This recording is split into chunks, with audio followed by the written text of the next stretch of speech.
Tonight you're playing as Thomas Gold, but recently you've spun off a different alias, AU-1. Tell me about how AU-1 came about and what inspired it. Yep, AU-1 is actually a project I created, or an alias I created a year ago. So I've been running around with that idea for even longer, but I finally managed to realize it because I wanted to go back to my roots, my production roots, like stuff I did like eight years ago when I used to release on Two Room and CR2, and I wasn't sure if I could combine this with the Thomas Gold style. So I would rather create a totally new project, which is called AU-1, and under that name I can do all this tech house, tribal house, techia, underground music I love, which I love so much. And some people might have seen me playing after I was at the terrace at Space in Miami, for example, where I did these like 7-hour sets with this kind of music, and I just love playing and producing it. So finally I had the chance to create it, or to create a proper project out of this, and we have the first 2 releases already out, and we're in the middle of setting up a label. I'm creating a label together with some super cool guys from Berlin, so it's going to be Berlin-based techno city, and yeah, I'm really excited about that because it's all about the music and the fun, and there's no limits because I just started the whole thing, so there's nothing I have to have in mind about a history or stuff, so I can really do what I love, and it's a good thing because the Thomas Gold sound is completely different, and I love doing this, but also I always had I'm having these ideas about techno or tech house tracks, and for example, when I go to Ibiza in the summer, I love to attend shows and to see guys like Luciano playing, for example, and finally I have my own project with that kind of style.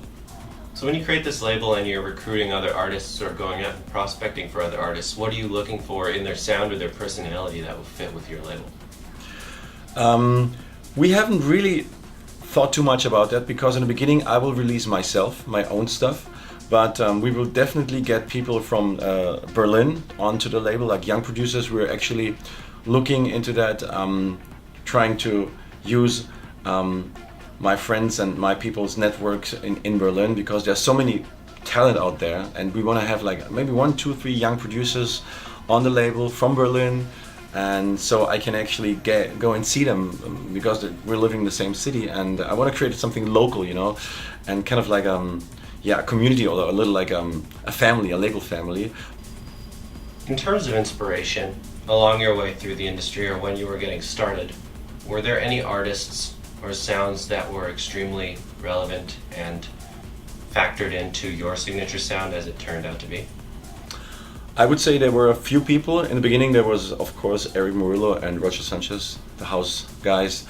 You know, when I remember when I was in Ibiza like 15 years ago, attending their whole night sets at Pasha when they had their nights, and I got so much inspiration and ideas and motivation from that to create this kind of house and techie, edgy house.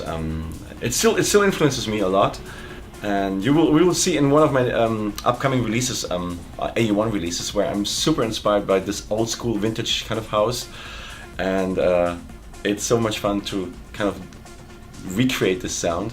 But then I also got inspired, when it comes to Thomas Gold, for example, I got a lot of inspiration from, of course, Swedish House Mafia, Axwell and Grosso and Angelo, and because at that time, when I got so much support from the guys and they signed me to their labels, I was on X-Tone, I was on Size, of course I got influenced, and of course I was on their label because I wanted to be, because I loved what these guys were doing at that time. So many sounds I did at that time were inspired, or production ways, and now, I mean, everybody has evolved, and including myself, so I might sound different now, but there's still like lots of inspiration going into my tracks from the earlier days.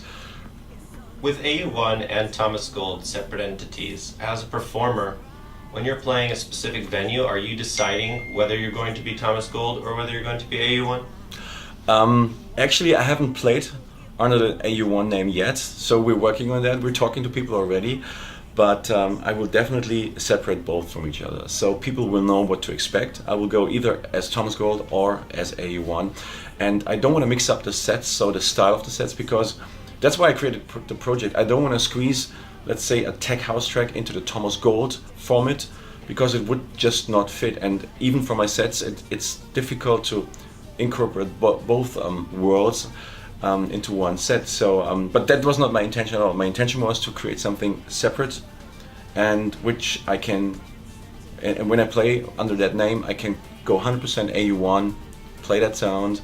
And when I play a Thomas Gold set, I can go 100% Thomas Gold. I mean, there might be tracks which overlap a little bit, but right now it's not too much yet. Having been in the industry this long, it's very difficult to stay relevant over the course of multiple decades. How have you found your way to staying relevant?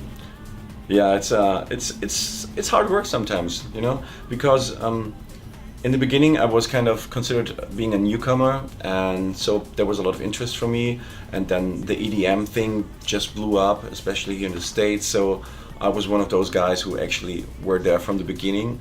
But then this wave got smaller and smaller, and I wasn't one of the newcomers anymore, and there's new people coming every week and month. There's new talent coming out, and there's so many talented people out there, so there's a lot of, I wouldn't say competition, but still a lot of other DJs who actually could play sets instead of you. My way of dealing with this is that I have to constantly evolve myself and reinvent my style. I went through a lot of different styles, and I tried things, but I always try to be myself, you know, with my music, and just always on a fresh level, you know. And even the Thomas Gold sound has evolved a lot when you look back with for like 2 years, 6 years, whatever. But I'm going back a little bit to my roots right now. I'm doing progressive house tracks. I'm gonna have a release coming up on Size on Steve Angelo's label again. So I'm back to that kind of like family. And but I'm also doing like radio crossover dance tracks under the Thomas Gold name. So I actually try to hit both worlds, the commercial world and then the club world, to stay relevant.